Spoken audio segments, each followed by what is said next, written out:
Junagadh ST ડ્રાઈવરે સર્જ્યો અકસ્માત। વિરજીનાનજી ચૌહાણ। શું ઘટના બની હતી? તમે ક્યાં ગાડી રાખી? શું ગાડી મેં એસટી ને પાછળ આવે છે પાર્કિંગ છે, પાર્કિંગ માં પાર્ક કરેલી હતી। હું સફાઈ કામદાર છું, શ્રીરામ ગેસ્ટ હાઉસમાં કામ કરું છું।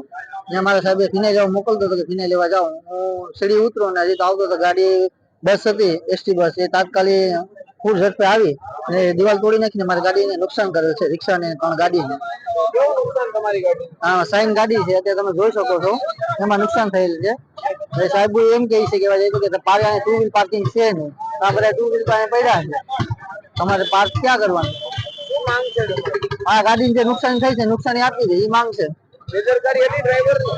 ડ્રાઈવરની જ બેદરકારી કહેવાય ને આમાં તો। હવે આપણે એને શું કહીએ કે એમને ગાડી આયલી જ આવી છે, તો એ કે બ્રેક ફેલ થઈ ગઈ છે, તો એ કે નહીં હવે ભોગવવું। Doctor Krutarth Brahmbhatt, medical superintendent, GMERS general hospital Junagadh. આજરોજ એક અનિચ્છનીય બનાવ બનેલ છે, જેમાં આસોદર ગામ આણંદ પાસેના આસોદર ગામની એક પ્રવાસી બસને અકસ્માત નડેલો હતો। વંથલી પાસે અકસ્માત થયેલ છે। કુલ 13 જેટલા દર્દીઓને અત્યારે સિવિલ હોસ્પિટલ જુનાગઢ ખાતે સારવાર અપાઈ રહેલ છે।